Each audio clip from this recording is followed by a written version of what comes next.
हरितालिका तीज व्रत कथा। श्री गणेशाय नमः। ओम नमः शिवाय।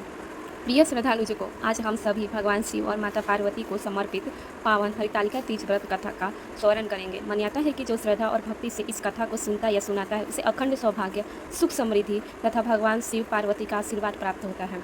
बहुत समय पहले हिमालय पर्वत के घर में पार्वती ने जन्म लिया। बचपन से ही उनके मन में भगवान शिव को पति रूप में पाने का प्रबल इच्छा थी। वे शिव जी की अनन्य भक्त थी और दिन रात उनका स्मरण करती थी। जब माता पार्वती विवाह योग्य हुई तब उनके पिता हिमवान ने भगवान विष्णु से उनका विवाह करने का निश्चय किया। यह बात सुनकर माता पार्वती अत्यंत दुखी हुई क्योंकि वे मन, वचन और कर्म से केवल भगवान शिव को ही अपना पति मान चुकी थी।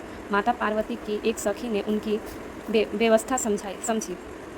उसने कहा, यदि आपका विवाह आपकी इच्छा के विरुद्ध होने जा रहा है और आपको भगवान शिव की शरण में जाकर तप करना चाहिए। माता पार्वती अपनी सखी की सलाह पर माता पार्वती घने जंगलों में चली गई। यही कारण है कि इस व्रत का नाम हरितालिका कई पड़ा। वर्षों तक फल फूल खाकर जीवन बिताया, फिर केवल सूखे पत्तों पर रही और अंत में अन्न तथा जल का भी त्याग कर दिया।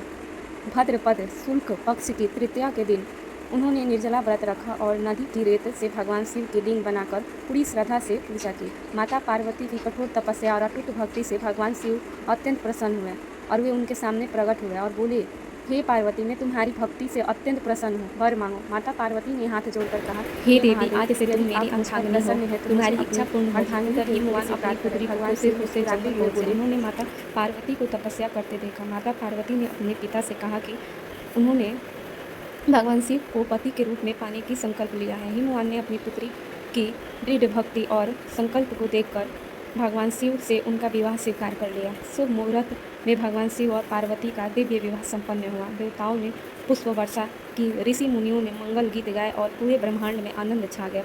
तब भगवान शिव ने कहा कि जो भी स्त्री भाद्रपद शुक्ल तृतीया के दिन श्रद्धा, भक्ति और नियम पूर्वक हरितालिका तीज का व्रत करेगी तथा इसीलिए हरितालिका तीज का व्रत केवल एक परंपरा नहीं बल्कि अटूट विश्वास, प्रेम, त्याग और भक्ति का प्रतीक है। मेरी तथा माता पार्वती की विशेष कृपा हमें यह प्राप्त संदेश होगी। दिया है कि सच्ची श्रद्धा, धैर्य और संकल्प से भगवान अवश्य प्रसन्न होते हैं। आइए अंत में हम सभी भगवान शिव और माता पार्वती से प्रार्थना करते हैं, हे भोलेनाथ, हे हमारे पार्वती, परिवार में हम सुख, सभी शांति, पर अपनी समृद्धि और कृपा प्रेम बना रखें। रहे। सभी महिलाओं को अखंड सौभाग्य का आशीर्वाद दे और सभी भक्तों की मनोकामनाएं पूर्ण करे।